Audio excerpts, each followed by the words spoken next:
kung sumpuin siya ulit ng gawin. Paano yung trabaho niya sa planta? Kaya mo ba na... Pagagalingin siya ni Lord. Kung yung ibang tao nga napapagaling ko eh. Asawa ko pa kaya. Hindi ko na kailangan yung kakayahan manggamot. Parang nalulunod yung mag-ama ko habang sumasagap ako ng ibang tao. Kung parusa to, ako na lang.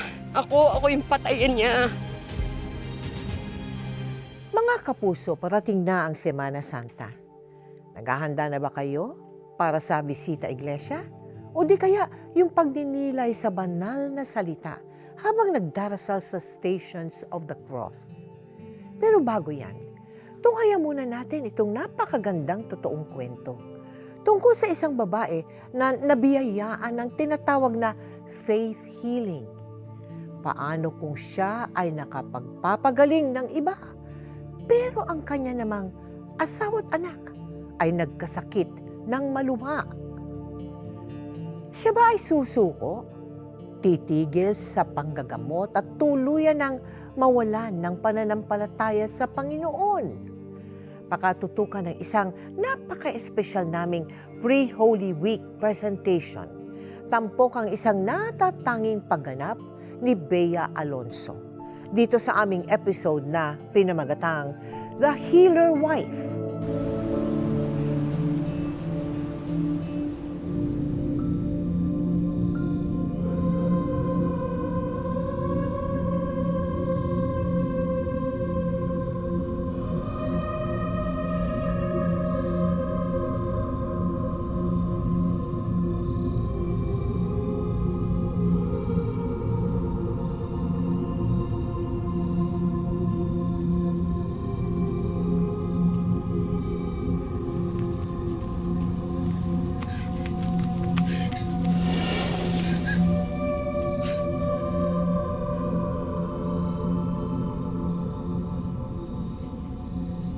Sino ka?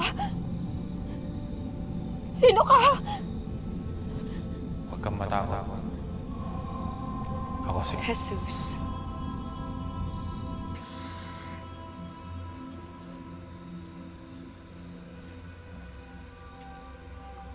Jesus. Jesus daw siya.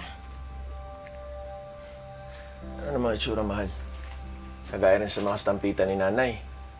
Mahabang buhok, may bigote, pogi. Pero mahal, pangatlong beses na siya nagpapakita sa panaginip ko eh. Hindi kaya may gusto siyang sabihin? Tungkol saan? Hindi ko alam. Basta.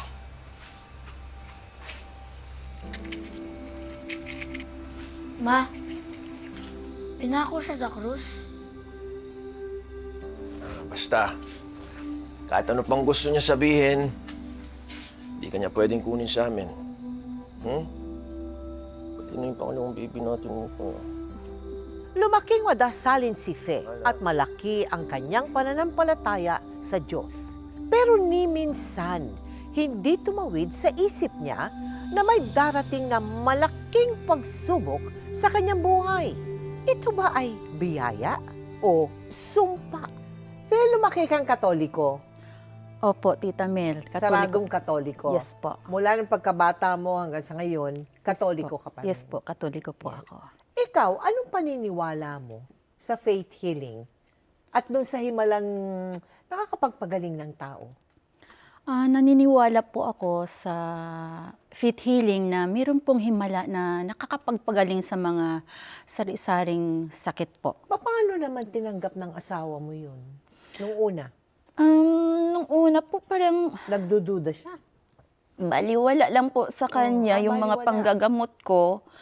Pero nung sa katagalan, kasi nakikita niya naman po na marami na po akong napagaling, yun, tinanggap niya naman po. Diba?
narinig ako, may nag-request ng kalabasa. Marami, uubusin daw. Ayan.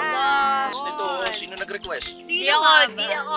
Si Jenny yan, Jenny. Ay, pareho silang bumubulong sa akin kanina eh. Kalabasa. Sino kaya yun? Sabi ko, Ah, ayoko. mahal. Alam mo ba, balita na sa buong barangay na nakakakamot na. Biro nga sa akin ng mga kaibigan ko sa planta eh. Dati ka raw bang anghel na nasilip. Mga lokong yun, no? Alam mo sinabi ko? Ha? Sabi ko, hindi. Oo. Hindi.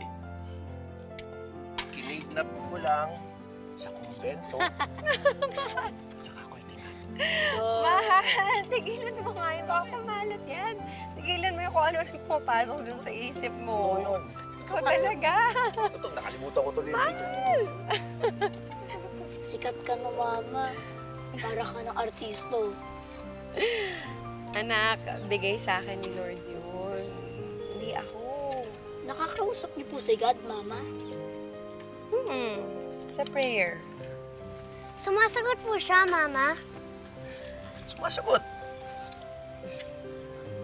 Si mama mo lang nakakarinig. Ay. Ma, Oo, madami niyan, ha? ba't kaya hindi mo tanong kay God kung kailan tayo yayaman?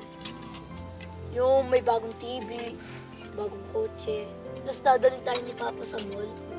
Bibili kami ni Jenny ng bagong shoes, at bagong pants. Alam mo, lahat ng sinasabi mo, bibigyan ni Lord yan sa atin. Lahat yan. Pero ang ayaw niyo nagmamadali. Kaya ikaw kainin mo yung gulay mo. Gusto ni Lord yung Ingatan mo. yung kulay. Yun ang gusto ni Lord. Hindi Si nagsasayang ano ng po yan, siya yan, nagsabi pagkain. niyan, na gusto niya ubusin yan. Pinasusundo ka na ni nanay. Si tatay kasi, kagabi pa nagsusuka. Ay, kasamang dugo na nga eh. Sige, mauna ka na. Susunod ako, ha? Pupunta ako doon. Sige, tricycle lang ako. Sige. Mahal, pwede ba ikaw muna sa mga bata? Pupunta lang ako doon. Sasaglit lang ako. Mabilis lang, ha? Mahal. Nakakabisa mo lang kumain. Hindi, sa totoo lang busog pa ako. Mamaya ipagtabi mo na lang ako. Mamaya pag nagutom ako, ha? O kayo, ha? Matutulog kayo agad. Pagkakain, ha? Kulay ko. Sige, mahal, saglit lang to.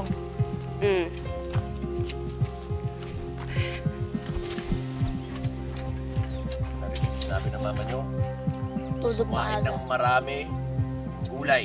Ne, isda yun, isda daw. Sige, ha? Ako na lang ako. Isda daw eh, isda daw, ayan o. Anong napapala mo dyan, Fe?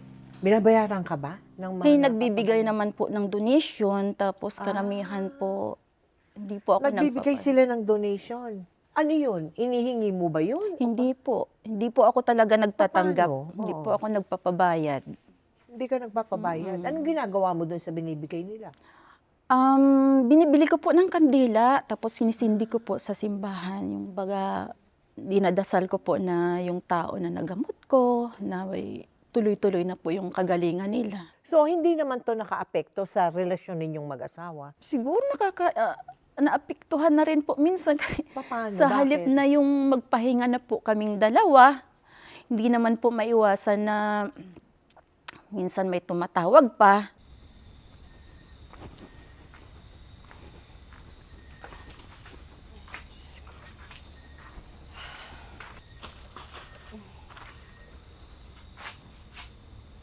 Mahal, gising ka pa pala. Alam mo, inintay talaga kita. Baka mamaya hindi ka nila hatid eh. Puntaan sana kita kalamang Nestor. Hindi, okay naman ako. Ang dami na na. Mahal, ang daming prutas doon.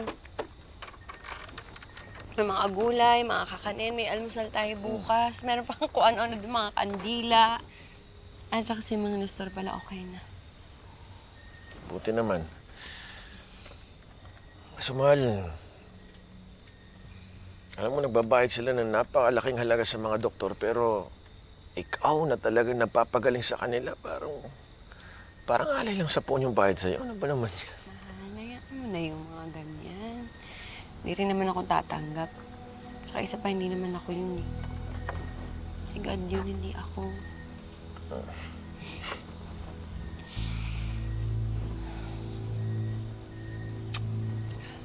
Tuloy yung pagod na pagod. Gali ka nga. misis. At mamasahihin kita. Hmm?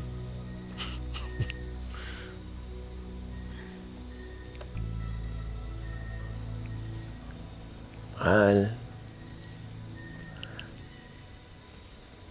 Pwede pa tayo maglabing-labing.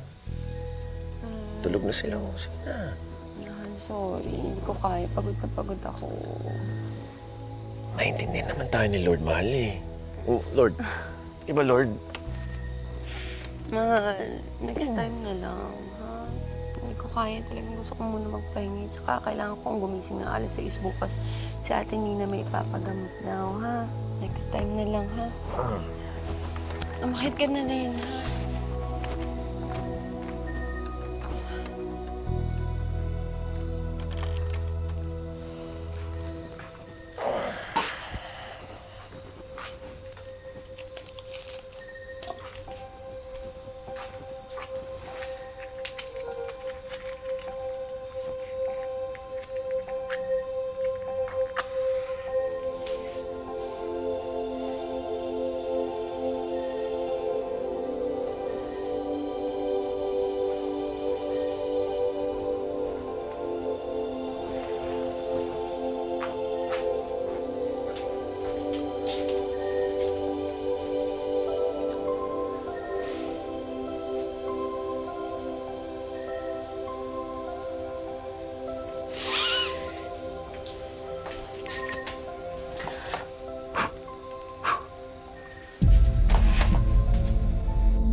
Papa! Juni! Juni! Papa! Ano nangyari? Pa! Ano nangyari, pa? Tuwag ka na gamot, Gamot! Hello! Ate! Ate, si Papa! Mar! Ate! Mar! Mar! Ate! Sakit! Nasa ko si Pepe! Ang dami ng barangay mo nang Mar! Pe! Wait, tulungan mo kayo, Dave. Kaya mo.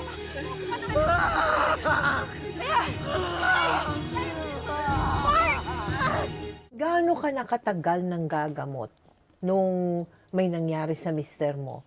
1 taon po. Ah, matagal na Oo, rin. bago nangyari sa... Ano ba nangyari sa kanya? Hindi siya nakakalakad na dahil sumasakit na yung paa niya. Tapos umakyat po sa tuhod. Oh. Umakyat na dito sa kamay. Yan, puro sobrang kirot-kirot na. Tapos hanggang dito na po sa balikat. So, Anong klaseng sakit yun? dinala po namin siya sa doktor. Ang sabi po ng doktor is chronic gouty arthritis po. 3 pain reliever na inainom ni Mar para hindi niya maramdaman yung sakit. Tapos yun, may epekto na, saka siya nakatayo. Pero ayun, may ika-ika pa rin. Fe, ngayon ko lang siya nakita ng ganito. Dati hindi naman niya iniinda yung sakit ng arthritis niya eh. Hinilot ko na siya. Minasaya ko na siya ng langis. Okay na yun. Pagagaling na siya ni Lord. Pero paano kung sumpungin siya ulit ng ganyan? Paano yung trabaho niya sa planta? Kaya mo ba na... Pagagalingin siya ni Lord. Tignan mo, bukas lang. Bukas lang, okay na siya. Kung yung ibang tao nga napapagaling ko eh. Asawa ko pa kaya.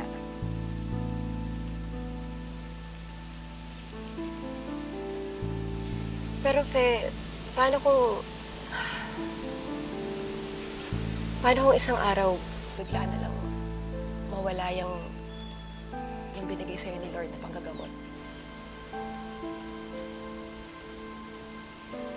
Bakit naman niya gagawin yun? Basta ako, nananalig ako, naniniwala, nagtitiwala. Alam ko hindi niya ako bibitawan. Isa lang naman yung naiisip kong dahilan para tanggalin yung kakayahan ko manggamot eh. Siguro kung hindi na ako magiging mabuting asawa kay Mar. At siguro kung mapapabayaan ko yung mga anak ko. Pero siguro, pati ako hindi ko mapapatawad yung sarili ko pag nagkaganon. Kaya hindi mangyayari yun.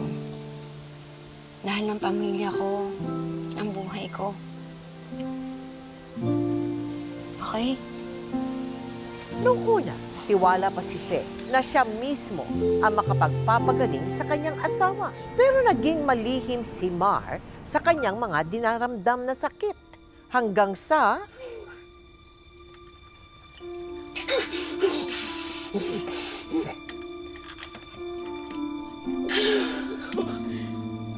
God! Yung pain reliever. Please, yung pain reliever. Mas gagawin pa karamdam ko doon, please. Mahal, tiisin mo muna. Gagaling ka din. Ayoko, nasasanay ka umiinom ng gamot eh. Hayaan mo muna ako, mahal, ha? Parang masakit. Parang please, masakit. Please, please.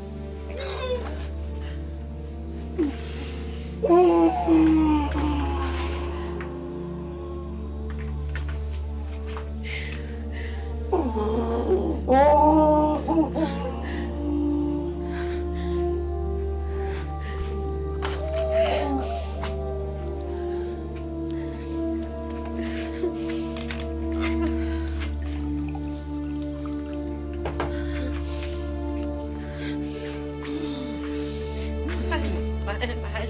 Ito na, mahal.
Humina ba ang pananampalataya mo nung mga panahon yun na nagkasakit ng gano'n ng asawa mo? Sinubukan mo ba siya pagalingin? Opo, Tita Mel, lahat po ng paraan ng panggagamot ko. Anong nararamdaman mo dahil dyan sa pagkakasakit niya na hindi mo mapagaling? Naawa po ako. Sobrang sakit po sa nararamdaman ko kasi lahat naman ng paraan ginagawa ko sa kanya. Nilaga-lagaan ko rin po siya ng mga dahon, mga kahoy-kahoy, lahat So ng tinuloy herbal. mo pa rin Opo. kahit na... Opo, lahat po ng paraan. Kasi nahirapan po akong makita yung asawa ko na yung kumbaga lahat ng galaw niya aray-aray. Hindi gumagaling. Hindi po eh. Nangyari ba sa yung pinagdudahan ka? Hindi po siguro, Tita Mel, maiwasan na mayroon pong nagdududa. Ano Oo. sabi nila? Hindi raw ako makapagpagaling or gano'n. Sabi ko naman sa kanila, okay lang. Sabi ko, dyan lang kayo. Sabi ko, kung kailangan nyo ako, nandito lang naman para sabi ko, makakatulong sa inyo. Pakiusap naman, Fe. Puntahan mo ang anak ng pamangkin ko. Nagtatain na naman. Pahig na si Ellen na ikaw ang gumamot. Hindi ba sinabi ko naman sa inyo, no, isang linggo pa, nailabas niyo yung bata sa ospital, hindi kayo nakinig. Tapos ngayon ako yung kinukulit ninyo. Nagmamakaawa ako, Fe. Parang awa mo na. Silipin mo lang ang baby. Pakiusap lang. Ikaw lang ang makakapagpagaling sa apo ko, Fe. Alam ko, eh. Papagaling mo siya. Hindi ko gusto ni Lord na mamatay ang isang sanggol, hindi ba? Ikaw ang instrumento ng Diyos, Fe. Nanawa mo na.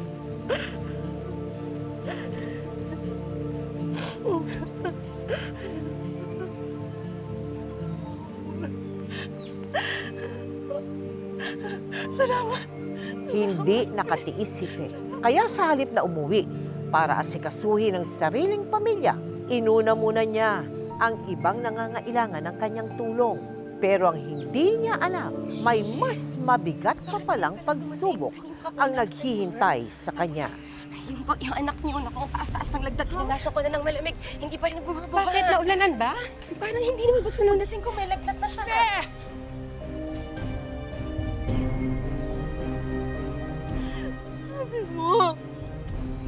Sabi mo magaling na apo ko.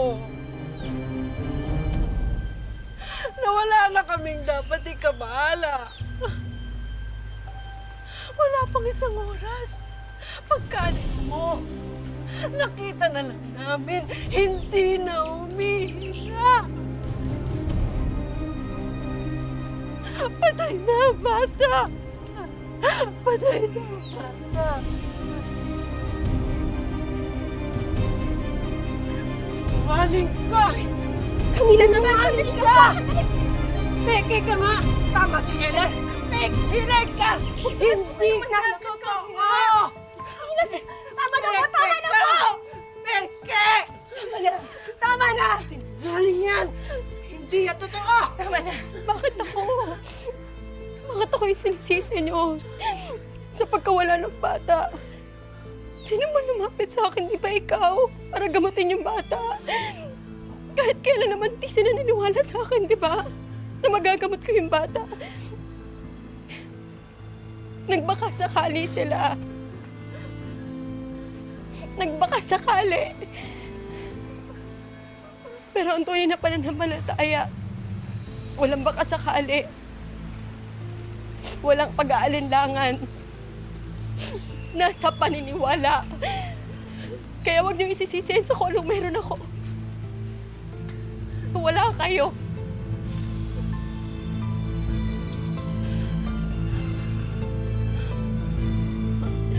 Ma. Pakiramdam mo na, ha? Ano ka? Magkakamba na ako. Ginaw po, Sorry, nak. Ito, napapagaling ka niya, mama, ha? Ba't ngayon pala? Nagamot ka na naman ba ng iba? Sorry, nak. Sila na lalaki yun. Mo. Sorry, alis ka na. Papagaling ka ni Lord, ha? Dito na ako. Anak, papagalingin ka ni Lord, ha? Ha? Nak. Diyos ko. Lord, nag-aanak ko. Mag-aanak ko. Ito na naman. Lord,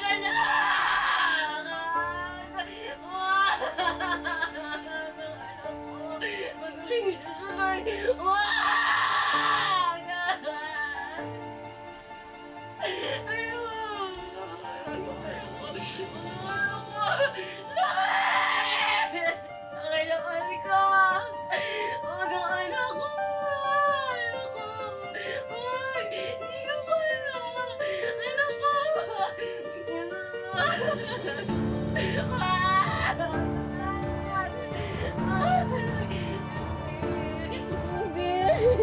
Hindi, Diyos ko.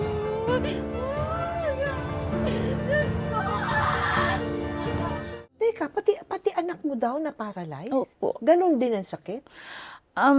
Magkaiba. Bigla lang po siyang hindi nakakalakad. So, dinala ko po sa hospital.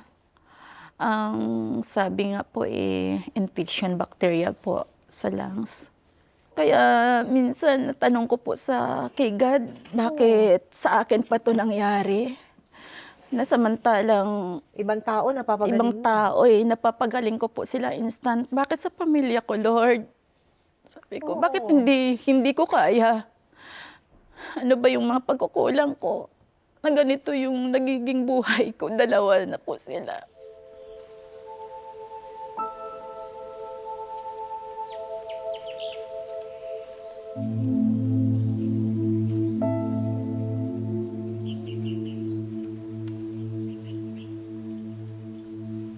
Tawag daw ng tawag si Ate Lourdes sa cellphone mo. Pero cannot be reached ka daw. May nararamdaman ata siyang malaking bukol sa may suso niya. At bago daw niya ipacheck, gusto niya sana kung pwede tingnan mo muna siya. Kinakabahan ata. Baka daw cancer.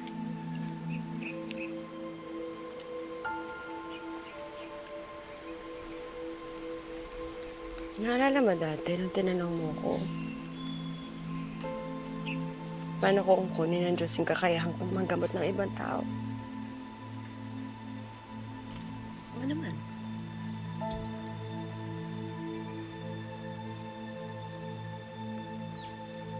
Kung makakausap ko siya ngayon,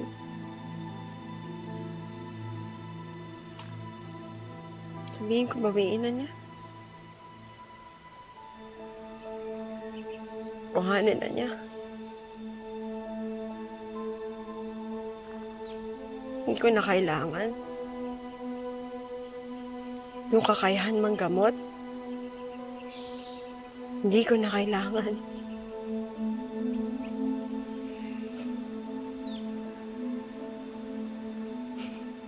Kailangan ko yung mag-ama ko. Hindi ko kailangan ng ibang pamilya.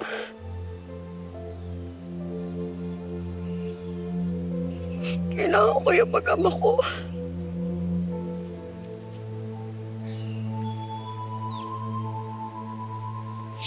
Ayoko na. Kung para sa akin lang ayoko na. Bawiin na niya. Parang nalulunod yung mag-ama ko. Habang sumasagap ako ng ibang tao. Kung parusa to, sama naman niya. Ang lupit naman niya sa akin. Kung parusa to, ako na lang. Ako yung patayin niya.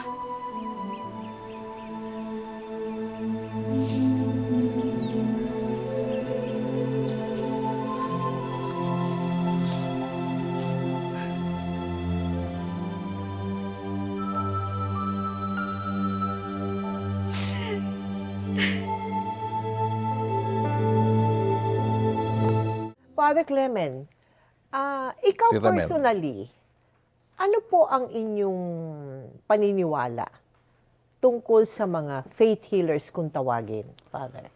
Okay, Tita Mel, ang faith healers talagang biblical yon. Aha. Like for example, the apostles, they were faith healers. Yung kanilang kapangyarihan na magpapagaling ay galing sa Panginoon. For example, si Saint Peter and Saint Paul, kahit na yung kanilang mga anino at panyo Oho. ay nakapagpagaling sa mga may sakit.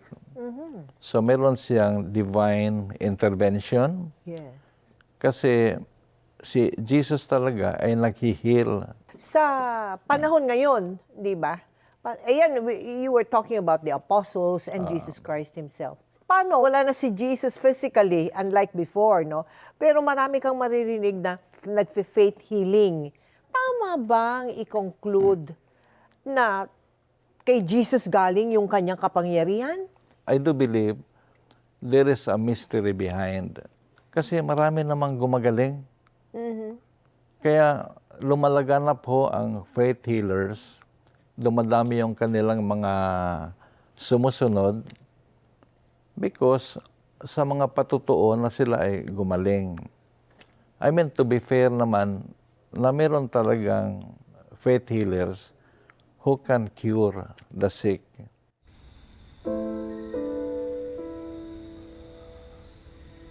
Pangako mo sa akin, mahal. Tuloy mo yung binigay ng Diyos sa'yo, ha? Huwag mong sasayangin.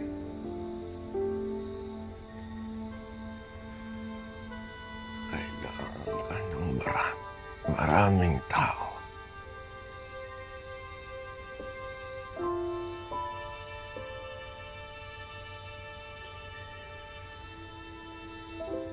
Siguro hindi ka para sa amin ni Elo.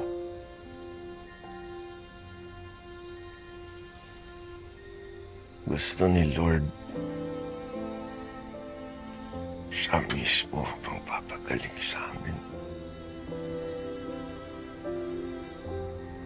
Sa kanya ako kakapit.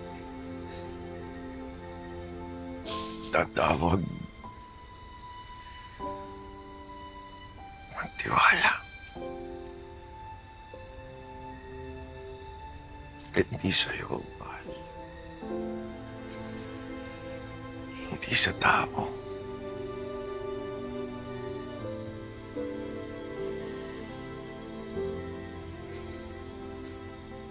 Ang asawa ko na nakapagpapagaling ng maraming tao. Ang isang pinili ng Diyos para sa akin.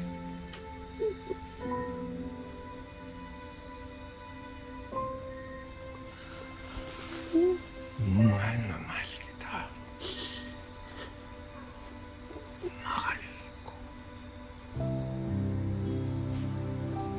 Mahal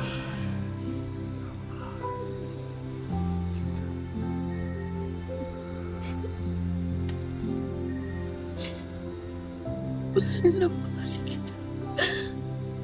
Mahal na mahal kita.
Sino ka? Sino ka? Huwag kang matakot. Ako si Jesus. Jesus.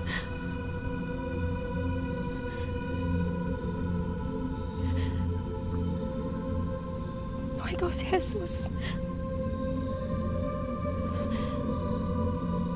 Bakit lagi mo sinusubukan yung may tapat sa'yo? Bakit sila lagi nasasaktan?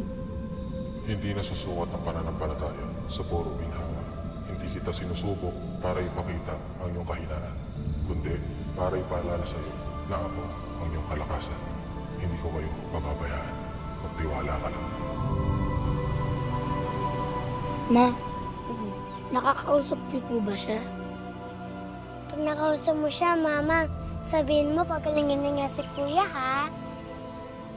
Love ka po namin, Mama. At love din namin siya. We love you, Jesus! Ikaw, Mama, namurin mo si Jesus?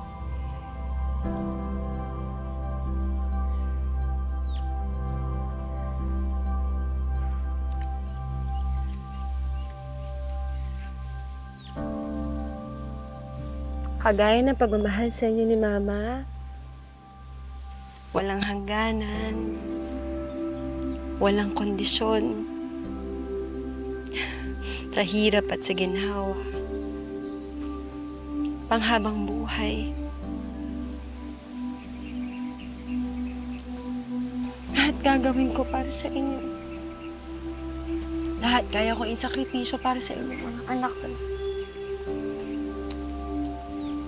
Mga anghel ko.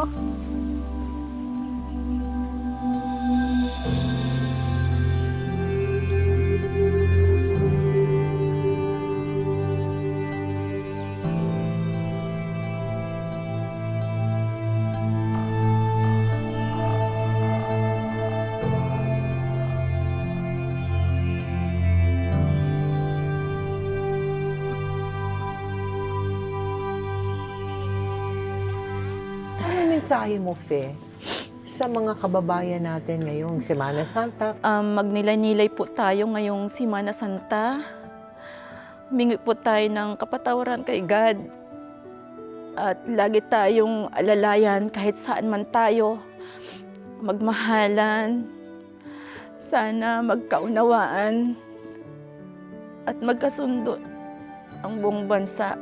Yan ang buong hiling ko. At ingat po tayong lahat. Thank you very Opo, much. salamat, Maraming Tita Mel. Marami pong salamat. God bless you. God bless you too po. Nasusubok daw ang ating pananampalataya sa Panginoon kapag tayo ay dumaranas ng pagsubok, gaya ng pagkakasakit o di kaya'y pagpanaw ng mahal natin sa buhay. Oo nga't may mga doktor at eksperto tayo sa siyensya, oo, may nababalitaan tayong mga nilalang na nakapagpapagaling daw ng kahit anong sakit. Pero ating pakatandaan, walang mas mataas, walang mas huhusay, at walang hihigit pa sa kapangyarihan ng makakapagligtas sa lahat, kundi ang ating Panginoon at ang ating pananampalataya sa Kanya. Sabi nga sa Biblia, according to your faith, it shall be done to you. Ang akin namang habilin sa ating mga kababayan, saan man kayo naroon ngayong Semana Santa, huwag nating kaligtaang magnilay-nilay, humingi ng tawad sa ating mga pagkakasala. Ngayon, bukas, at magpakailanman.